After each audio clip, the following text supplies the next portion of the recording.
Acompanhe agora mais um tema doutrinário do Evangelho de Jesus. Bom dia, sejam muito bem-vindos. Cumprimentamos os que nos veem, nos ouvem pelas redes sociais, desejando serenidade, paz a todos os corações aqui presentes e também aqueles que estão nos assistindo juntamente com as suas famílias. Nós vimos o sinal verde falando sobre as festas. E a gente sabe que o gosto é a depuração do sentimento. Quando nós temos um sentimento mais apurado, o nosso gosto também vai ficando mais rarefeito, mais apurado. Por isso, muitas vezes, algumas atividades que na mocidade ou em anos anteriores nós tínhamos o prazer de realizá-las, hoje já não temos mais. Porque à medida que a gente vai adentrando o conhecimento da doutrina espírita, que vai libertando as nossas consciências, vai nos dando um novo rumo às nossas existências, nós vamos mudando. Os nossos valores tornam-se diferenciados. Então, em determinado momento, muitos de nós gostaríamos de ter muitas coisas de ordem material, aquisições de consumo, e hoje isso já não nos diz respeito mais. Graças a Deus, isso é o processo da evolução. Nós começamos a entender que estamos viajando na noite dos tempos, no processo para a alegria, para a felicidade eternas. E essa felicidade depende do nosso espírito imortal e não das nossas condições de ordem material. Mesmo porque tudo que temos aqui, deixaremos aqui. Não levaremos para o plano do espírito nada de ordem material, mas levaremos sim as nossas conquistas de ordem espiritual, o nosso conhecimento intelectual, tudo que estudarmos, tudo que aprendemos, nós levaremos conosco para o plano do espírito. Daí a gente observa, e às vezes com uma certa tristeza, festas que são verdadeiros desregramentos, e sabemos que isso será transitório. E todas as vezes que as pessoas se envolvem nesse tipo de festa, as companhias espirituais são semelhantes. Então, se a gente vê alguém com muito desequilíbrio em uma festa, em algum momento, pode ter certeza que os amigos espirituais, quer dizer, os espíritos que estão ali também são espíritos daquele mesmo grau de evolução espiritual. Evidente que existem mentores e existem trabalhos realizados pela espiritualidade amiga, como se fosse um pronto-socorro espiritual para atender esses espíritos que desencarnarão naqueles momentos de festa. Porque sabemos que muitos vão retornar ao plano espiritual nesses momentos de festa, pelos exageros, pelos desatinos, pelos desequilíbrios, e as entidades espirituais serão também semelhantes àquelas situações. Os livros de Manuel Filomeno de Miranda, pela psicografia do Divaldo, muitos deles nos trazem relatos de espíritos, de pronto-socorros espirituais que são fixados em determinadas regiões onde existem grandes festas mundanas, vamos assim dizer, para atender alguns dos espíritos que estão naquela condição. Nós temos uma experiência interessante com relação a Goiânia. Goiânia, nós participamos agora do 34º Congresso Espírita. Esse Congresso Espírita foi, assim, excepcional. O tema trazido com muita propriedade, muito bem escolhido pela nossa FEGO, Federação Espírita de Goiás, foi a Gênese, numa referência a uma obra de Allan Kardec, o codificador do Espiritismo, sabendo que os livros de Allan Kardec devem ser lidos e estudados por todos aqueles que se propõem a ser espíritas, assim como as revistas também, que foram editadas pelo próprio codificador. E esse congresso, então, trouxe esse tema que se chama A Gênese, que está falando sobre o começo. E se nós pudermos sintetizar tudo o que foi dito no congresso, nós podemos dizer que os palestrantes baseados nos evangelhos e na obra da kardeciana, eles estão nos conclamando a modificação, a transformação moral. Foi isso A síntese do congresso foi essa: muda enquanto é tempo. E para mudar, há necessidade que a gente saiba onde é que nós queremos mudar. E quando nós mudamos, muitos dos nossos desejos, muitos gostos que tínhamos, passaremos a não tê-los mais. Vamos nos libertando das coisas de ordem material. E às vezes a pessoa fica imaginando: nossa, mas eu precisava de comprar isso, precisava de comprar aquilo. Será que está precisando mesmo? Será que isso não é um processo de consumismo? Eu preciso. O que nós precisamos mesmo, e o texto que está falando do sinal verde, é fazermos a festa cristã, a alegria cristã, a festa da caridade. Todas as religiões têm os seus momentos de festa, os seus momentos de confraternização, e isso é muito importante. A doutrina espírita não é diferente. O Grupo Espírita Mensageiros da Luz é um grupo muito festeiro. Graças a Deus, nós estamos sempre sentindo felizes de confraternizarmos uns com os outros, e daí a importância, quando houver essas confraternizações, por mais singela, por mais simples que elas sejam, que as pessoas participem. Esse ano nós vamos ter uma agenda bastante animada, porque daqui a pouquinho começaremos a lavar os potinhos para a preparação das pomadas. Vamos ter os nossos eventos, e quase todos os nossos eventos a gente sempre tem a refeição depois, exatamente para ter esse momento de confraternização, esse momento de alegria. Isso nos traz uma sustentação de ordem espiritual para o nosso espírito. E aí, quando a gente sai para os embates da vida, ou mesmo familiares, a gente sai mais fortalecido. Foi esse sentido que Zaqueu procurou Jesus. Porque Zaqueu era um homem rico. Nós vimos aqui que ele era um homem rico. Ele era um cobrador de impostos. Aí a gente já começa a ver a dificuldade, porque em todas as épocas, estamos vendo agora, início do ano, as pessoas reclamando com relação ao pagamento dos tributos. Jesus foi questionado com relação ao pagamento de tributo. E ele disse: dai a César o que é de César, e dai a Deus o que é de Deus. Então ele falou: pague o tributo. Foi isso que ele quis dizer.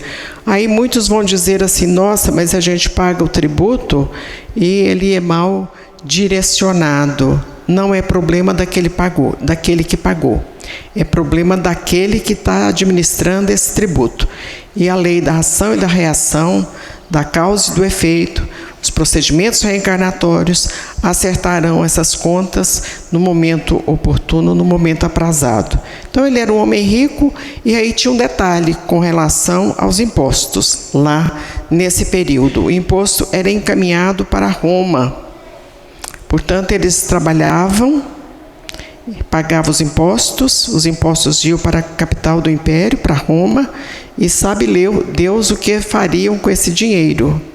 E ainda tinha um agravante: muitas dessas situações, o recolhimento do imposto era terceirizado. Portanto, Roma poderia dizer para aqueles que estavam cobrando impostos: 10% é para nós, Roma. Está pouco, né? Vamos por 20%. 20% é para Roma. O que você cobrar mais do que isso é para você. Então, eu podia cobrar 30%, podia cobrar 40%, podia cobrar 35%. E esse restante, no caso, se fosse 20%, se fosse 40%, seria metade para Roma, metade para a própria pessoa. Então, ele se tornou um homem rico, tinha muito patrimônio, mas ele era um homem discriminado.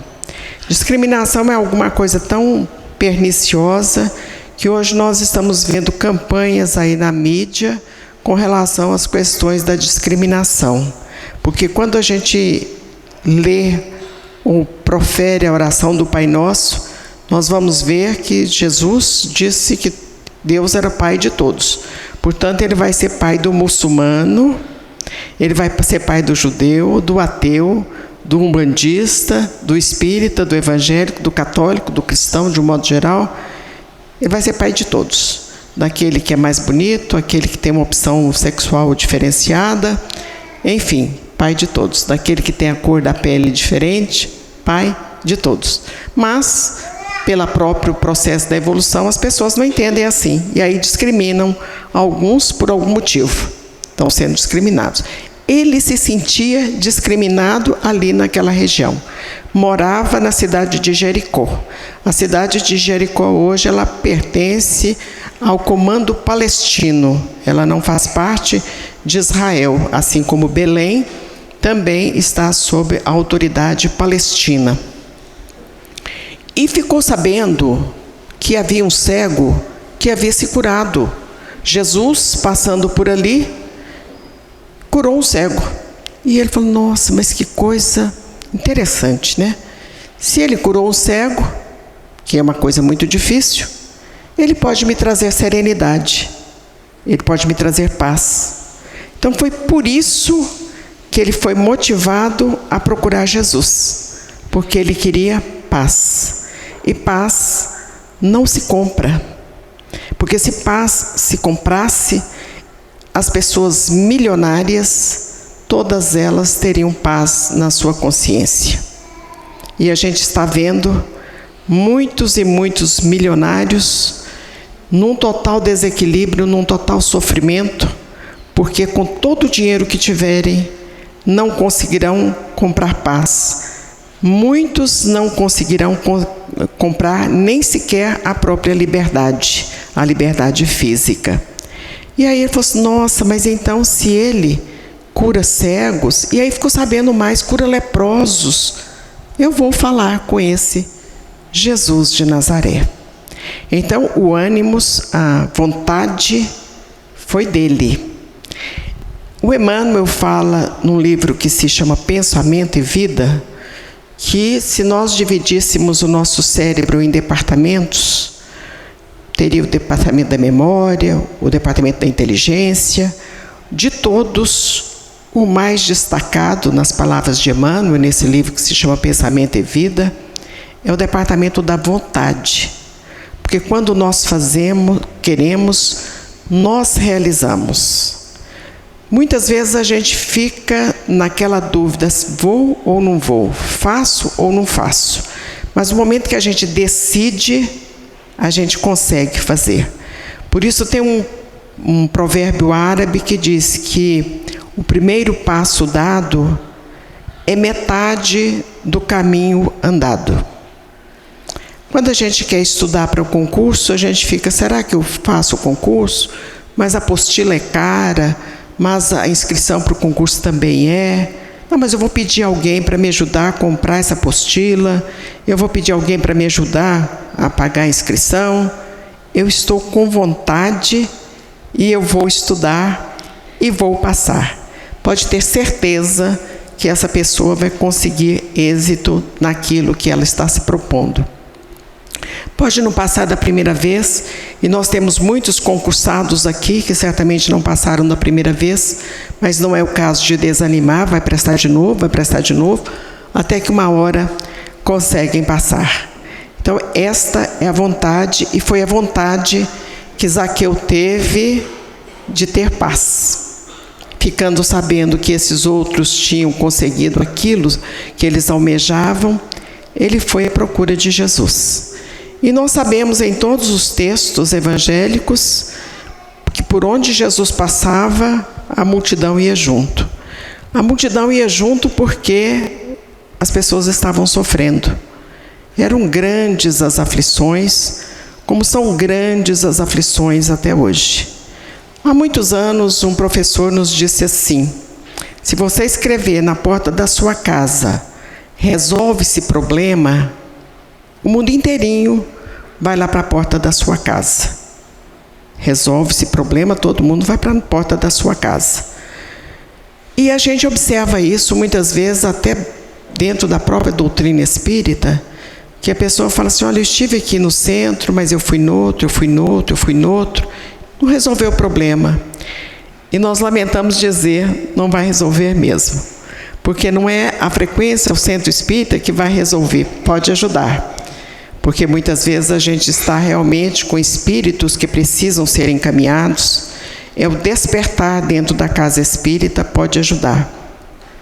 Mas a gente sair de igreja em igreja, de templo em templo, de centro em centro, para resolver os nossos problemas, podem ter certeza que nós não conseguiremos o objetivo. Seria mais ou menos assim: estou com uma dívida no cartão de crédito. Não é pelo fato de eu sair procurando passe ou água fluidificada ou hóstia ou outra coisa que a dívida vai ser resolvida.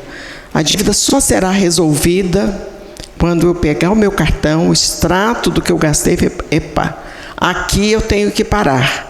Eu tenho que negociar essa dívida, eu tenho que acabar com esse cartão. Quer dizer, eu tenho que ter a vontade, o ânimos para resolver essa questão. Se eu não tiver isso, nós vamos ficar aqui trocando 6 por meia dúzia, como aliás nós estamos fazendo nas nossas encarnações, que a gente combina lá no plano espiritual. Vou reencarnar com fulano, beltrano, e quando a gente chega aqui, fala, não, mas essa pessoa, eu não queria reencarnar com ela. Essa sogra, eu não queria essa sogra para mim. Essa nora, piorou. Eu não queria esse compromisso com essa pessoa não faz parte da minha vida. Mas não foi combinado? E não tem um ditado que fala assim, que tudo o que é combinado não é caro? Tem um ditado que fala assim, foi combinado lá no plano espiritual. Quando a gente vê o livro Missionários da Luz, nós vamos ver uma história que a gente falou sobre ela há pouco, lá na sala do estudo, da Anacleta, que num determinado momento da vida, ela se equivocou com relação aos filhos. E aí, na outra encarnação, ela vai ter que voltar com esses mesmos filhos para ressarcir, quer dizer, para pagar a conta que ficou mal acertada na outra encarnação. Então, tudo tem que ter motivação. E a motivação maior que nós temos realmente é a doutrina espírita, que nos conclama: vamos mudar, vamos ser felizes. Porque muitas das nossas infelicidades hoje, nós estamos infelizes porque a gente gostaria que a mulher fosse de um jeito, a esposa fosse de uma maneira, ela é de outra. O marido, a gente gostaria que fosse mais carinhoso, mais romântico, leva flor, puxa cadeira. Não é assim. A vida não é assim. A vida é como ela é. Eu tinha um amigo já no plano espiritual, sofreu muito, mas muito mesmo. Foi uma prova muito grande que ele passou, tinha 29 anos de idade, quando começaram as provas dele, muito difíceis. A família toda sofreu muito com as provas, que foi um acidente muito grave. E ele nos dizia assim: a vida é como ela é, não como a gente gostaria que ela fosse. Então, se a gente entende isso, se existem situações que a gente pode consertar, vamos consertar. Mas tem umas que não tem conserto. Então, essas a gente vai administrar. Por isso é que o evangelista Lucas diz: dá conta da tua administração. Resolve a sua vida para você ser feliz. Felicidade não está em nada exterior, está dentro da gente mesmo. E aí o Zaqueu pensou: nossa, mas eu vou lá. E foi, e aquela multidão de gente. Não conseguia chegar. A gente viu isso lá na mulher hemorroísta também, que ela não conseguia aproximar-se de Jesus. Ele era baixinho, gordinho, já era um outro motivo que ele ficava muito contrariado, porque ele queria ser alto, esbelto, magro, e não era. Com todo o dinheiro, ele continuava gordinho e baixinho, e ficava muito aborrecido com isso. Aí, depois que ele viu que não conseguia mesmo aproximar, ele viu uma figueira brava. A região de Israel é uma região que tem muitas figueiras. Então, ele viu uma figueira brava, um sicômoro, e ele subiu nessa árvore. E Jesus vem chegando, com multidão, vai passando, vai passando. De repente, ele olha para a árvore, ele nunca tinha visto aquele senhor, não sabia quem era. E aí ele fala pelo nome. Olha a diferença, quer dizer, eu sei quem é você, porque Jesus nos conhece pelo nome. Ele é o governador espiritual do nosso planeta. Ele presidiu a formação do planeta. Portanto, ele conhece todas as pessoas. Conhece as nossas agruras, as nossas dificuldades, os nossos sofrimentos. Nos delegou, por misericórdia do Pai, um anjo de guarda. Toda pessoa tem um anjo de guarda. Você já imaginou, assim, todos nós aqui sair com um segurança atrás? Mas de vez em quando a gente fala assim, não quero você aqui perto de mim, não. Sai daqui. E de vez em sempre, ou às vezes, a gente fala, sai daqui. Porque quando o anjo de guarda está nos orientando e a gente não aceita a orientação do anjo da guarda, ele fala, vai por essa rua aqui, aí você fala assim, não, eu quero ir por essa. Mas essa tem buraco, tem poeira, tem assaltante, está escura. Não, mas eu quero ir por essa. Então, não foi a vontade? Foi a vontade. Não foi a escolha? Foi a escolha.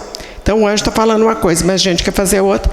E nós temos, todos nós, foi nos outorgado o livre-arbítrio. Quer dizer, a escolha é minha. Eu posso escolher o que eu quiser.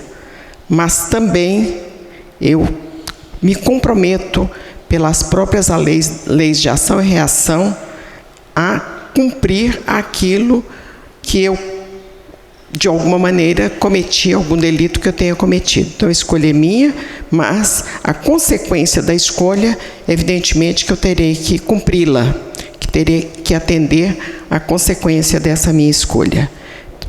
Sabendo de tudo isso, Zaqueu está lá naquela árvore, naquele sicômoro. Jesus fala para ele, desce daí. E ainda fez mais. Falou assim, olha, eu vou lá na sua casa. Olha que coisa absurda. Vou lá na sua casa. Era um homem mal visto pela sociedade. Todo mundo que estava ali falou, nossa, ele vai lá na casa do Zaqueu. Porque Jesus também disse que ele não tinha vindo para os sadios, mas para os enfermos. E ele sabia que aquele homem era um homem de índole boa. Ele estava equivocado. E Jesus realmente vai lá e ele promete a Jesus realizar o trabalho da caridade. Dizem os textos trazidos pela psicografia, sobretudo do Divaldo, que ele realmente se tornou um grande discípulo de Jesus. E nas reencarnações subsequentes, sempre honrou o momento em que Jesus se ofereceu para ir à casa dele. Então, Jesus está à nossa disposição. Depende da gente entender o convite dele. E hoje ele está nos fazendo esse convite, para que tenhamos as condições de recebê-lo na nossa casa íntima. Como é que a gente vai fazer isso? Através da boa ação. A boa ação ela pode ser feita em qualquer lugar. Evidentemente que a casa espírita favorece porque já existem os programas próprios para o trabalho da assistência e da promoção social. Esse trabalho da assistência e da promoção social ele tem mudado muito e vai mudar mais ainda, porque existem os aspectos da legislação que precisam ser observados. Mas nós podemos fazer a boa ação dentro da nossa casa, com aquela pessoa mais difícil que está lá dentro. Ou será que está todo mundo lá dentro das suas casas, assim, santificados? Se tiver, vocês ajoelham no milho e agradecem a Deus. Porque provavelmente deve ter um nó cego dentro da casa. Toda casa deve ter pelo menos um. O que tem um também pode ajoelhar no milho, porque já está bom demais, né? Mas nós temos aquela pessoa difícil. E sabe qual é a maneira boa da gente ir chegando perto dessas pessoas? Através da oração. Convidá-las para as orações. Convidá-las para ler em voz alta, num determinado momento do dia, as obras do Espírito Emmanuel. Todo mundo aqui tem obra do Espírito Emmanuel?